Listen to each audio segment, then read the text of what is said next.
Assalamualaikum warahmatullahi wabarakatuh. Anak-anak ibu, siswa-siswi kelas 7, kita belajar prakarya lagi.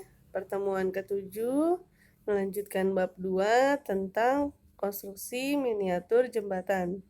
Pada pertemuan kali ini yang kita bahas adalah prosedur pembuatan konstruksi miniatur jembatan. Disiapkan buku LKS-nya. Kita awali kegiatan belajar kita hari ini dengan mengucap basmalah. Bismillahirrahmanirrahim. Oke, bagian-bagiannya dulu sebelum membuat konstruksinya, maka yang harus diperhatikan adalah bagian apa saja yang harus dibuat. Yang pertama adalah bagian atas. Bagian atas jembatan itu merupakan bagian yang memiliki kegunaan untuk menerima beban langsung dari kendaraan, orang, atau beban lain yang melintas di jembatan tersebut. Bagian atas pada jembatan bagiannya apa aja? Yang pertama gelagar-gelagar utama atau batang diagonal, horizontal, dan vertikal yang terletak pada dua sisi jembatan. Kan kalau kita ngelihat jembatan, kanan kirinya itu kan ada tiang-tiang ya. Nah, itu namanya gelagar-gelagar besi atau gelagar jembatannya gitu, gelagar utamanya, supaya jembatan tersebut bisa ditopang dengan kuat ya. Yang kedua, gelagar melintang atau baja profil yang terletak di bawah lantai kendaraan. Lantai dari jembatan tersebut bawahnya yang buat diinjek-injeknya, nah itu namanya gelagar melintang. Kemudian yang ketiga, lantai kendaraan dan lantai trotoar bagi pejalan kaki.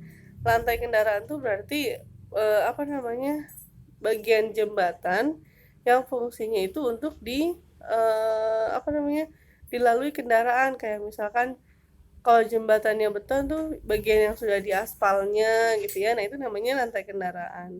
Serta lantai trotoar jika digunakan untuk pejalan kaki. Kemudian yang keempat, pipa sandaran dan tiang sandaran. Ini biasanya pilar buat megang gitu ya, di pinggir jembatan, bisa untuk memperindah, bisa juga untuk pegangan para pengguna jembatan. Setelah bagian atas, maka ada yang namanya bagian bawah atau substrukturnya. Fungsinya untuk menerima beban yang diberikan dari bagian atas jembatan, kemudian menyalurkannya ke bagian pondasi jembatan, lalu ke tanah. Kan dasarnya tanah gitu ya. Nah, apa saja? Pertama ada pilar, penyalur gaya vertikal dan horizontal ke pondasi. Pilar itu kayak pondasinya gitu ya. Apa namanya? Bagian yang paling bawah yang dibilang tiang gitu ya. Seperti tiang beton yang ada di bagian bawah. Kemudian yang kedua pangkal atau abutmen, tambahan dari pilar. Ada 3 jenis pangkal, yaitu tipe gravitasi untuk konstruksi terbuat dari batu kali, tipe T untuk bahan yang terbuat dari beton bertulang, dan tipe dengan penopang. Jadi modelnya macam-macam gitu ya. Kemudian yang ketiga ada yang namanya oprit jembatan atau timbunan tanah atau urukan di belakang abutmen yang dibuat sepadat mungkin untuk menghindari penurunan. Jadi biasanya di belakang tiang jembatan itu seperti ada sandaran gitu ya, sanggahan supaya tidak terjadi penurunan. Nah, kemudian alat dan bahan yang digunakan apa saja untuk membuat miniatur nih, kita buatnya miniaturnya gitu ya. Dalam pembuat miniatur jembatan dapat memanfaatkan bahan bekas. Apa misalnya seperti bekas stik es krim, atau bisa juga menggunakan ranting kayu yang sudah dicuci bersih dan sudah dikeringkan. Alat yang digunakan penggaris, cutter, dan kuas. Kuas nanti untuk memberikan warna, sedangkan bahan yang digunakan cukup dengan stik es krim, batang korek api atau korek api batang, dan balok kayu. Nah, belajar teknik pembuatan yang pertama, tekniknya adalah teknik persambungan, yaitu menggabungkan dua benda atau lebih untuk menjadi satu objek yang kuat. Nanti balok kayunya menjadi pilar dan pondasi gitu ya. Kemudian stik es krimnya menjadi badan jembatan, menjadi lantainya, jadi apa namanya? Pokoknya jadi badan jembatannya.